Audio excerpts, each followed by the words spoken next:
Selamat pagi Bapak dan Ibu, para devosan kerahiman ilahi.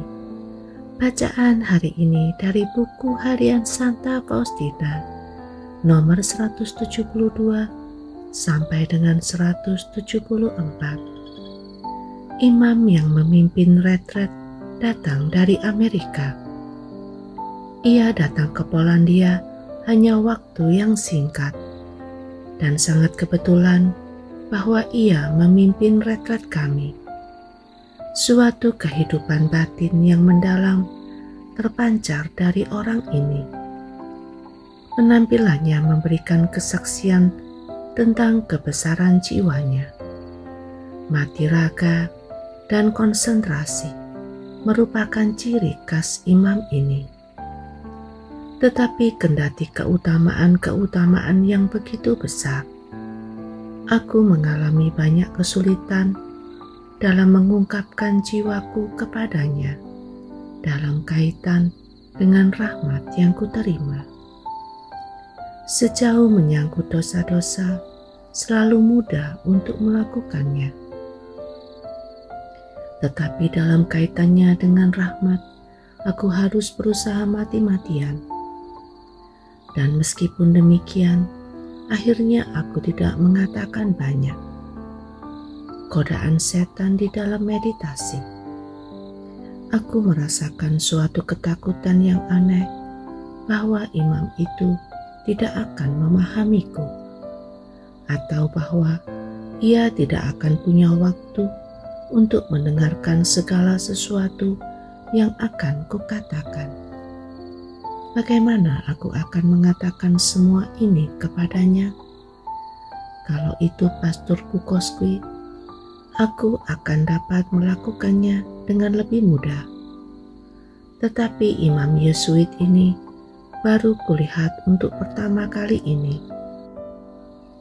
Maka aku ingat akan nasihat Pastor Bukowski bahwa aku harus sekurang-kurangnya membuat catatan singkat tentang terang yang diberikan kepadaku oleh Allah selama retret-retret, dan memberikan kepadanya sekurang-kurangnya suatu laporan singkat tentang semua itu. Ya Allahku, 1,5 hari sudah berlangsung dengan mudah, dan kini pergulatan hidup dan mati sedang dimulai. Konferensi sudah akan dimulai dalam setengah jam lagi, dan kemudian aku harus pergi ke pengakuan dosa. Setan berusaha membujuk aku untuk percaya bahwa kalau para superiorku telah memberitahu aku bahwa kehidupan batinku adalah suatu hayalan, mengapa aku harus bertanya lagi dan mengganggu Bapak pengakuan? Tidakkah Mother X memberitahu engkau bahwa Tuhan Yesus tidak bersatu dengan jiwa-jiwa yang memprihatinkan seperti jiwamu? Bapak pengakuan ini akan memberitahu engkau hal yang sama. Mengapa berbicara kepadanya tentang semua ini? Ini bukan dosa. Dan Mother X mengatakan kepadamu dengan jelas bahwa semua persatuan dengan Tuhan Yesus adalah mimpi di siang bolong dan histeria melulu. Jadi, mengapa harus mengatakannya kepada Bapak pengakuan ini? Lebih baik engkau membuang semua ini sebagai hayalan. Perhatikan betapa banyaknya penghinaan yang engkau derita karena semua itu, dan betapa banyak lagi yang masih menantikanmu. Dan semua suster tahu bahwa engkau adalah seorang histeris. Yesus, aku berseru dengan segenap kekuatan jiwaku. Pada saat itu, imam masuk dan memulai konferensi. Ia berbicara sangat singkat, seolah-olah ia terburu-buru. Sesudah konferensi, ia pergi ke kamar pengakuan.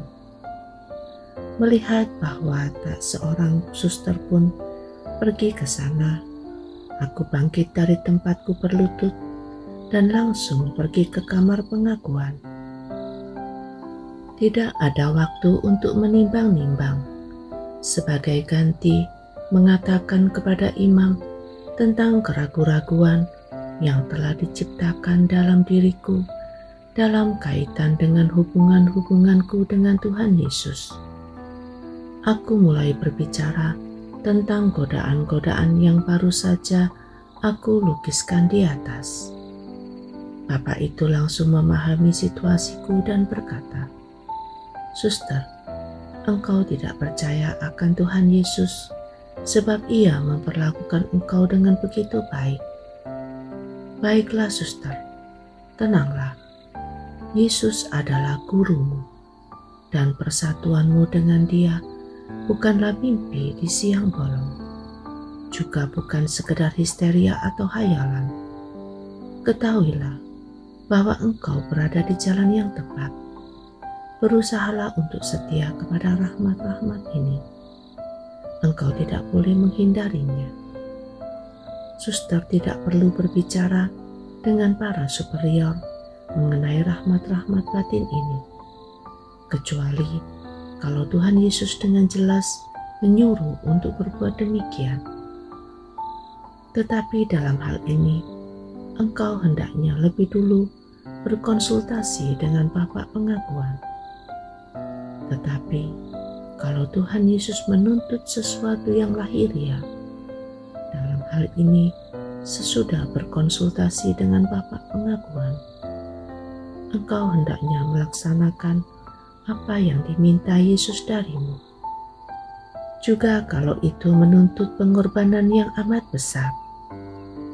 Di lain pihak, suster harus mengatakan segala sesuatu kepada Bapak pengakuanmu. Sungguh tidak ada jalan lain bagi suster. Berdoalah agar engkau dapat menemukan seorang pembimbing rohani. Kalau tidak, engkau akan menyia-nyiakan anugerah besar. Aku ulangi sekali lagi, tenangkanlah hatimu, engkau menempuh jalan yang tepat. Jangan peduli akan sesuatu yang lain, tetapi setialah selalu kepada Tuhan Yesus. Tak peduli apapun yang akan dikatakan orang tentang suster. Justru dengan jiwa yang memprihatinkan seperti ini, Tuhan Yesus bersatu secara mesra, dan semakin suster merendahkan diri, semakin erat Tuhan Yesus akan menyatukan dirinya denganmu. Yesus, engkau andalanku.